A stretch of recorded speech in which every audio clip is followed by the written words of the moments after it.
Hi, I'm architect Rahul Dalvi from Dalvi Associates, a firm which me and my partner, architect Swapnil Dalvi, started in '97. So 22 years in the market, in the profession. The qualification is Bachelor's in Architecture from MS University. So just after graduation, after some experience, we started this firm. Our works have been showcased in a lot of national awards and shortlisted also for the same. I was a part of the Triple ID. I'm still a part of it. I was part of it as a chairperson of Baroda chapter for year 2014 to 17, and now an integral national executive committee member for the same. Have been privileged to be on NDTV for a lot of national panel discussions, as well as our works have been showcased, or we have been kind of shortlisted in Luminaires, which is the top 26 architects of the state. We are, for the third consecutive year, been a part of the 100 hot designers of the country by ITP publications, and at the same time been a part of II as the national executive, as the executive committee of Baroda as well. So that's a brief introduction which I can showcase in front of you. Thanks. Yeah, so a lot of times it's a very interesting thing that sometimes the profession chooses you or you choose the profession. In my part, architecture was accidental. I was a cricketer wanting to be an engineer, but as luck would have had it, I got into architecture. But having said that, I identified that this was the profession for me. So, and I leave that attribute on to a lot of people who inspired me at that point of time. Some, if I name, being like architects like Yashwant Mistry, who took our initial orientation classes and told us about what we should be expecting from the profession.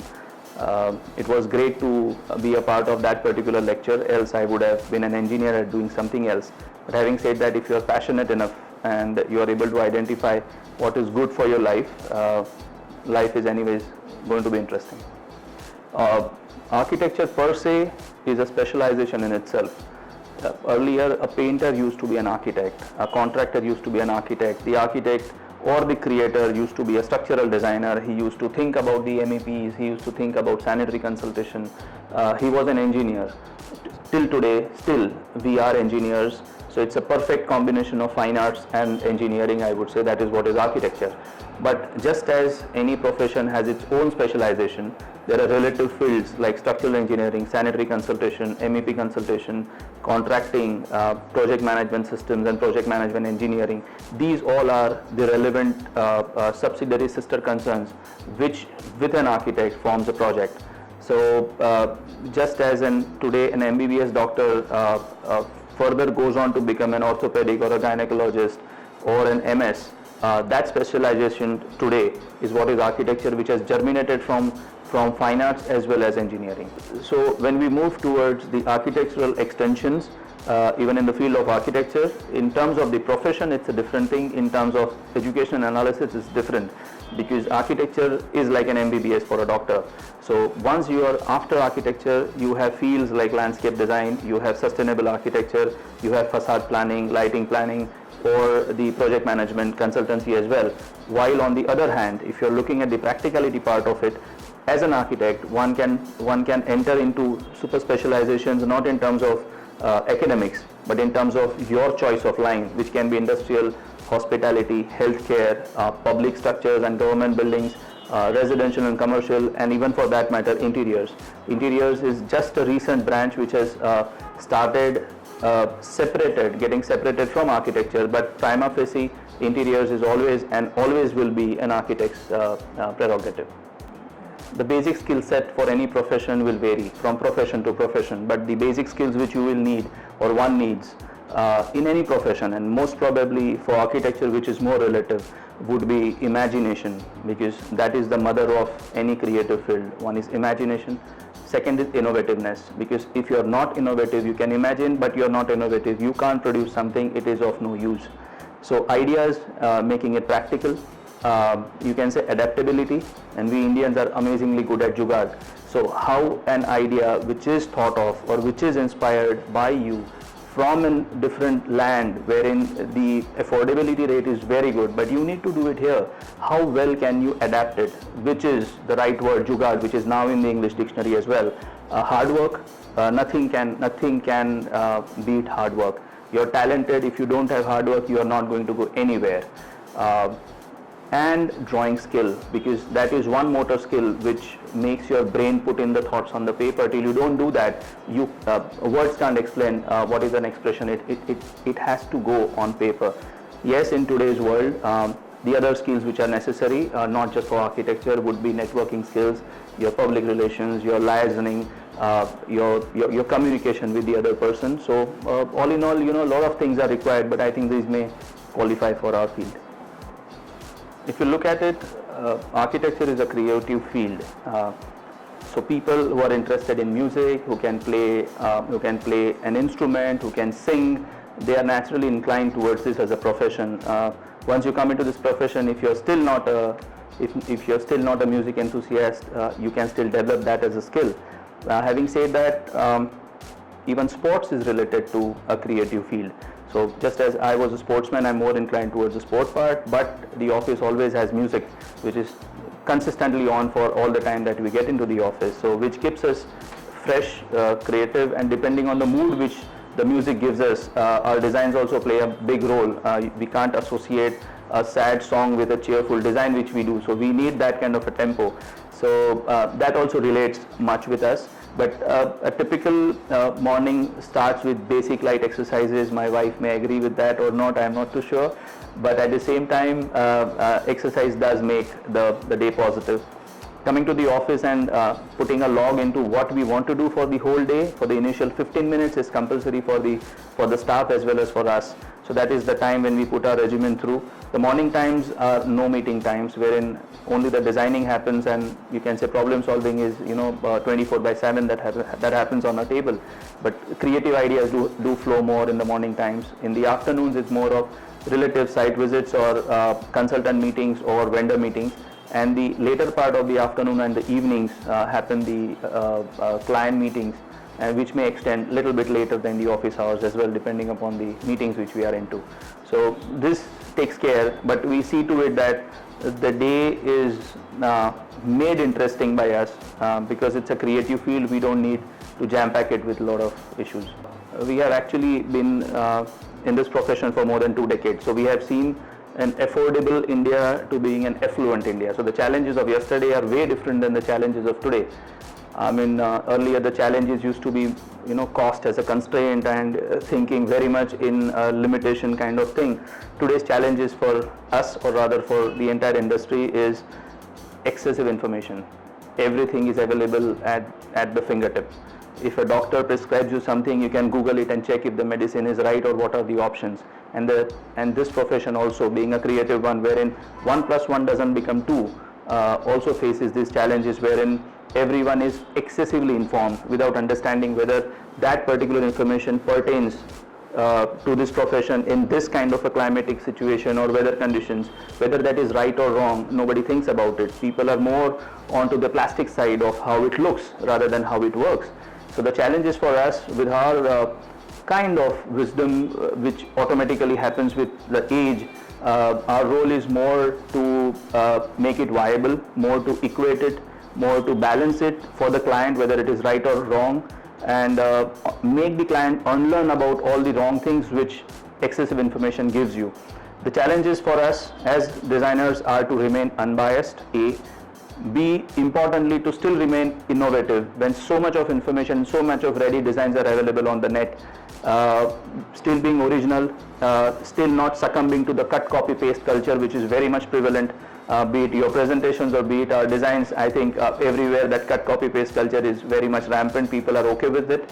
How we have survived is a good question, because only self-motivation is something that keeps your head strong and lets you do it. I mean, the moment you succumb to this, probably all these years of wisdom just goes to waste.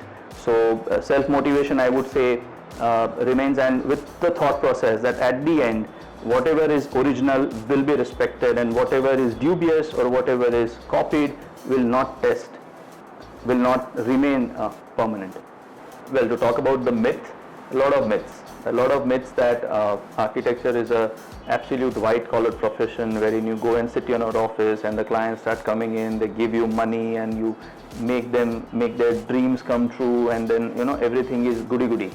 So it is never like that. To be very frank with you, it all depends upon how you place yourself, how much of hard work you do, and what right work you do. The initial jobs given by your father's friend or your mother's friend doing a kitchen or doing a small extension alternatives is good enough, but that's not good enough for you to establish yourself as the architect till you don't have enough experience. So I would say that myths about easy money, about less hard work, getting flushed with money, these are the things which your generation or the ones who are not into this field might be thinking about it, but nothing comes in easy. There's a lot of hard work required. There's a lot of proper head on the shoulder which is required, and I think these myths are not just related to our field, they are related and relative to all the fields. We think that the actors don't do anything and they are given crores of rupees, but it's not so. They struggle. If you look at it, every Friday they wait for them to be successful.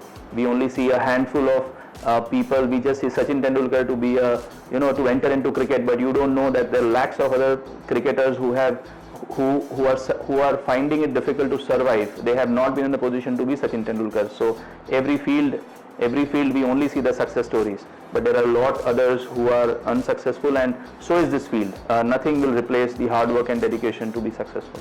If you look at the scope of this profession, it is just humongous. You cannot imagine as to what could be the scope at which you can extend yourself. The topmost of the architects that we emulate or we think about, the legends, have at some point of time been students like you and me. Only later on, overcoming the challenges, pushing themselves, getting self-motivated, thinking about it, that how large we can be, they have attained a position wherein we have started emulating them. We means not we, but everyone in general. So the legends have been at some point of time the same kind of people as you and me. So having said that, these days we stand a very good chance in architecture or fields, because of the fact that India on a global level is placed very well. Earlier there used to be a trend of inviting foreign architects to do bigger projects here. It is still there, but you will be surprised that there are more number of architects from India who are practicing out. So international collaborations have happened. You are in the space of net. We are in the net age, wherein LinkedIn and so many such networking sites help your profile to go out of the bounds of your city or your state or your country. So there are a lot of positive examples in which architects have worked and are working on international projects. So even collaborating with larger firms is there. So the scope is just innumerable. I think it will be very a pitiful situation for me to cite one or two examples, but the architects doing works in Japan and US as well, the Indian architects flourishing over there. In terms of the knowledge base, I think so we stand a better chance, because the developed countries don't have a scope for architecture, therein everything is standardized. India is still undergoing that phase, and we still have a good 20-30 years for us to go onto that stage wherein the development will cease to happen, wherein the percentage of growth, like Germany, is like less than 1%, and we are growing at an exponential speed of 6%, which we think is not developing. We still expect it to go to 8%, but 6% is still huge and way above the developed nations. So the deficit of development is where architecture will thrive and will go leaps and bounds. India is getting a lot of money, and we are now onto the opulent level of our country. Well, when you ask about Guru Mantra, it's difficult to size it down to one, but I would say patience. Patience is one Guru Mantra which I think so, not just you as students, but even we as professions should be focusing upon. In this time of mobile wherein our patience has gone zero, wherein one friend doesn't answer, you replace the friend with another friend. If one vendor doesn't answer, you replace a vendor just because he has not answered your one mobile phone. That is where we need a lot of patience. Earlier times the message used to be given and said that jab ghar aaye to phone karna, and that used to be late in the evening. Today we don't have a patience even if the call is going unanswered. This patience is not just for that phone call. This patience is for the success which you are going to expect. Don't think that by doing one work you are going to get rewarded tomorrow. That reward may come 10 years after today. If you are able to satisfy one person, don't expect that reward to come tomorrow. He may recommend you to someone after 3 years. So it just needs a pause in life. Pause in life is something that we are missing, and that pause is essential. I think if this one word patience is looked at in different perspectives, I think our life is set.